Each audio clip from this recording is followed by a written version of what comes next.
لای پارلمان و حزبەکانە وان چ بڕیارێک بدەن طبعا ئەوە دەبیتە بڕیار. زیاتر لە 200 ڕۆژ بە سەرتاوەبوونی ماوەی سەرۆکایەتی بارزانیدا تێپەڕ دەبێت و بە پێچەوانەی پێشنیازەکانی پێشتریەوە بارزانی ڕایگەیاند هەر کاتێک سربەخۆیی کوردستان ڕاگەیەندرا ئەو ڕۆژە واز لە پۆستی سەرۆکی هەرێم دەهێنێت.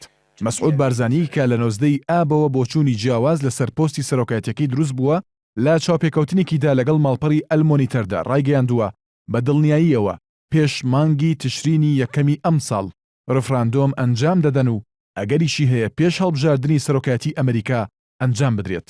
ئاماژەی بەوەش داوە ئامانجی ئەو پۆستی سەرۆکی هەرێم نییە بەڵکو سربەخۆیی کوردستانە.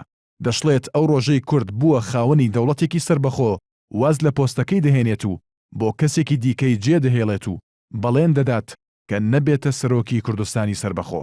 بارزانی ڕاشی گەیاندووە ڕفراندۆم هیچ پەیوەندیەکی بە کوردی تورکیاوە نییە و هیواشی خواست تورکیا تێبگات کە هەرێمی کوردستان چی دەوێت وتیشی بە هەمان شێوە لەسەر ئەو پرسە قسە لەگەڵ بەغدا و ئێرانیش دەکەن چونکە دەیانەوێت با شێوەیەکی ئاشتیانە و هاوسەنگانە ئەنجامی بدەن. بارزانی ئاماژەی بۆش داوە ئەگەر حکوومەتەکەی ئاکەپە دان بە سربەخۆیی کوردستاندا نەنێت ئەوە هیچ حکوومەتێکی تری تورکیا دانی پیادا نانێت.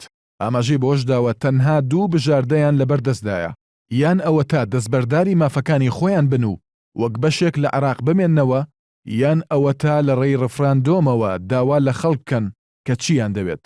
بەڵێنەکەی بارزانی بۆ وازهێنان لە پۆستی سەرۆکی هەرێم لە کاتێکدایە لە چەند ڕۆژی ڕابردوودا بۆ دووهەمین جار بۆ چارەسەرکردنی پرسی سەرۆکایەتی هەرێم سێ پێشنیازی خستە ڕوو کە بریتی بوون لەوەی لایەنەکان ڕێک بکەون لەسەر سێ بژاردا هەڵبژاردننی سەرۆکایەتی یان دەستنیشانکردنی کەسێک بۆ وەرگرتنی پۆستی سەرۆکی هەرێم یان بڕیاردان لە سەرمانەوەی دۆخەکە تا هەڵبژاردننی ساڵی 2017 و کۆتایی بەو پرسە بهێنن.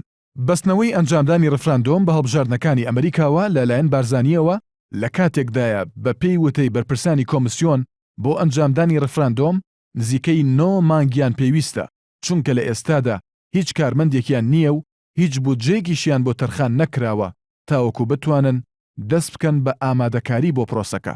بەشێک لە چاودێران دەڵێن ئەنجامدانی ڕفراندۆم پێویستی بە یاسایە و پەرلەمانیش پەک خراوە و ناتوانێت یاسا دەربکات. لە ئێستاشدا کۆمسیۆن کاتێکی زیاتری پێویستە بۆ ئەنجامدانی ڕفراندۆم و هەرێمی کوردستان ناتوانێت بەر لە هەڵبژاردنەکانی ئەمریکا ڕفراندۆم ئەنجام بدات.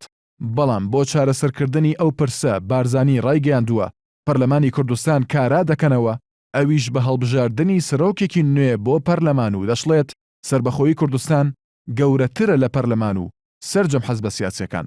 هەر کەسێک پشتگیری لێ دەکات بەخێرهاتنی لێ دەکەن هەر کەسێکیش نایکات پێویستە بڕوات و ڕێگای خۆی بدۆزێتەوە.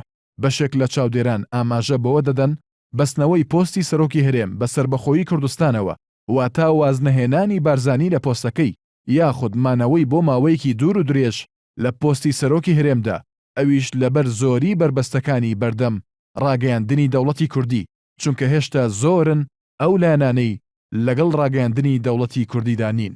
ئەنجامدانی ڕفراندۆم واتە دەنگدانی هاوڵاتیان با بەڵێ یاخود نەخێر بۆ سربەخۆیی کوردستان بۆیە ئەگەر هاوڵاتیان بە نەخێر دەنگیان بۆ سربەخۆیی کوردستاندا ئەو کاتە دیار نییە بارزانی چه هەڵوێستێکی دیکەی دەبێت لەسەر پۆستەکەی.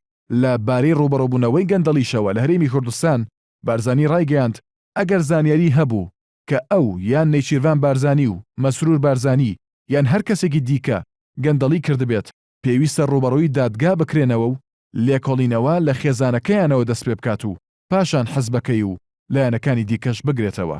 لە بارەی پەیوەندی نێوان پارتی و لایەنەکانی دیکەی هەرێم بارزانی ڕایگەیاند ئەوان هەماهەنگی و پەیوەندی زۆر باشیان لەگەڵ یەکێتیدا هەیە بە هەمان شێوە لەگەڵ پارتەکانی تریشدا. لەبارەی پەیوەندی نێوان پارتی و گۆڕانیشەوە دەڵێت گۆڕان ڕۆڵێکی تێکدەرانەی هەبووە و هەماهەنگیان بەلاوە گرنگ نەبووە. جیاواز لە پرسی سەرۆکایەتی هەرێم بارزانی ڕایگەیاندووە پێویستە پارتی کرێکارانی کوردستان پەکەکە بە شێوەیەکی ئاشتیانە شنگال جێبهێڵێت نەک بەهێز. بارزانی وتیشی ئەمریکا دەستوەر ناداتە کاروباری ناوخۆی هەرێم بەڵام دەزانێت کە هیچ گرنگیەک لە بوونی پەکەکە لە شنگالدا نییە. لەبارەی ڕاگەاندنی سیستمی فدرالی لە ڕۆژئاوای کوردستاندا بارزانی ڕایگەیاند فدرالی ڕۆژئاوا گونجاوە بۆ دۆخی سووریا بەڵام پێویستە بە تاکلایەنە بڕیاری لەسەر نەدرێت و کۆدەنگی لەسەر بێت. وتیشی پێیەدا بە چالەکیە زەمینیەکانیاندا دیارە کە ڕاستگۆن نییە دەربارەی دیموکراسی و هەر پشگیریکردنێکی پێیەدا بە مانای پشگیریکردنی پەکەکە دێت. ئەمریکاش باش ئەو ڕاستیە دەزانێت بەڵام نایەوێت ڕای بگەێنێت چونکە کاری لەسەر پێشینەی ئەوان و ئەمریکا شەڕی دژی داعشە.